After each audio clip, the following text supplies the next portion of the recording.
And as we mentioned, President Obama preparing to sign that anti-smoking measure into law. It did run into some opposition from some tobacco state lawmakers, but the president saying another generation of Americans, young Americans, needs to know the dangers of smoking and to take better care of their health. President Obama on Bloomberg News. I want to acknowledge a few of our special guests. First of all, we've got the crew from the Campaign for Tobacco-Free Kids, Eamon, Christopher, Sarah, and Hoynam. Hey.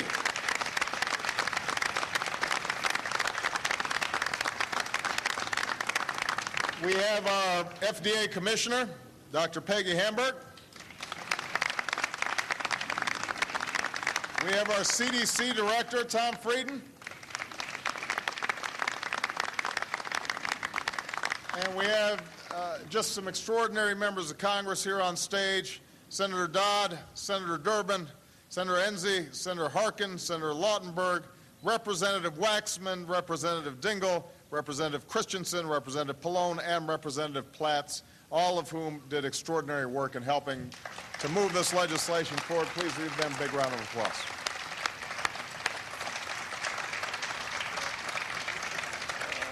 I want to thank all of them. Now, there are three members of Congress that I have to especially thank: Representative Waxman, Representative Dodd, and Senator Dodd. These are tough enough. And most importantly, Senator Ted Kennedy, who can't be here today, but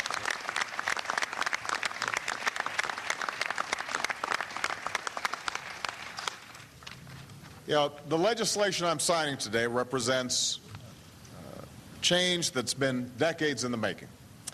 Since at least the middle of the last century, we've known about the harmful and often deadly effects of tobacco products. More than 400,000 Americans now die of tobacco-related illnesses each year, making it the leading cause of preventable death in the United States.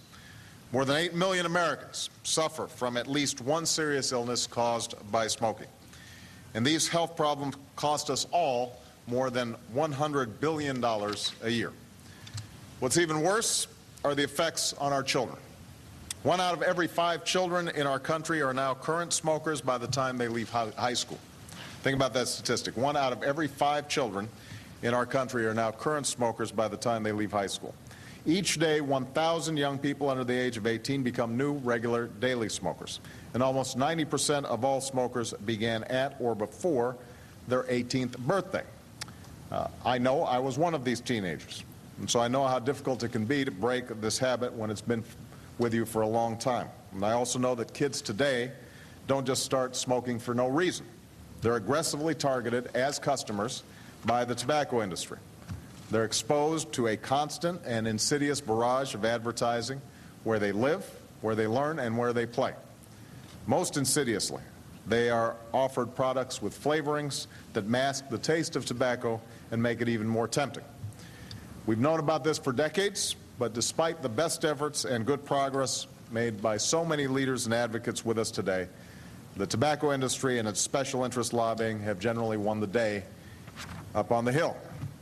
When Henry Waxman first brought tobacco CEOs before Congress in 1994, they famously denied that tobacco was deadly, nicotine was addictive, or that their companies marketed to children. And they spent millions upon millions in lobbying and advertising to fight back every attempt to expose these denials as lies. 15 years later, their campaign has finally failed. Today, thanks to the work of Democrats and Republicans, healthcare and consumer advocates, the decades-long effort to protect our children from the harmful effects of tobacco has emerged victorious. Today, change has come to Washington. This legislation will not ban all tobacco products, and it will allow adults to make their own choices. But it will also ban tobacco advertising within 1,000 feet of schools and playgrounds. It will curb the ability of tobacco companies to market products to our children by using appealing flavors. It will force these companies to more clearly and publicly acknowledge the harmful and deadly effects of the products they sell.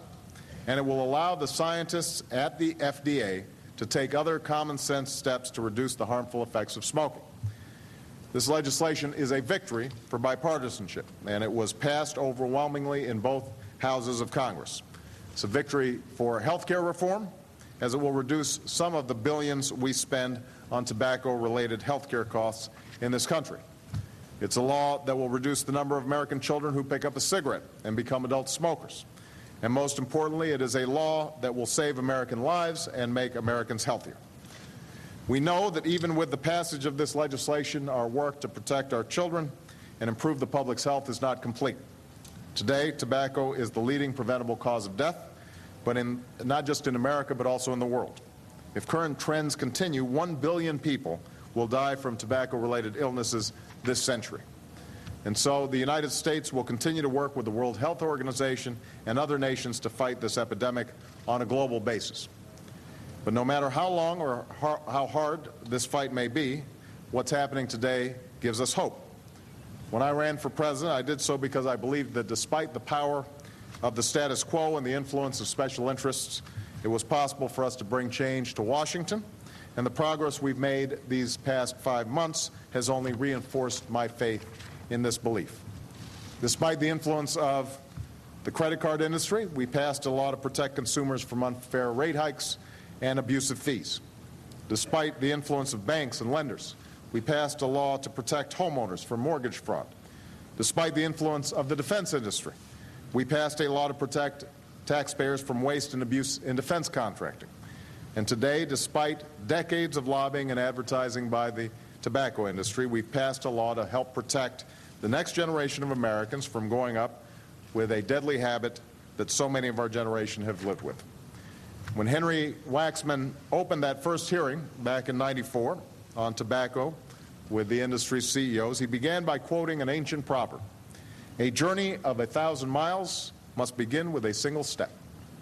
Our journey for change is far from over, but with the passage of the kids' tobacco legislation that I'm about to sign, we're taking another big and very important step, a step that will save lives and dollars. So I want to thank not only the members of Congress who are up on stage, but also all the members of Congress in the audience and all the health advocates that fought for so long for this to happen.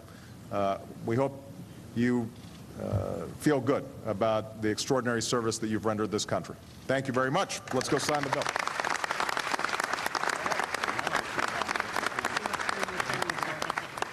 The President of the United States in the White House Rose Garden today. Mr. Obama seated at a table preparing to sign the kids' tobacco legislation.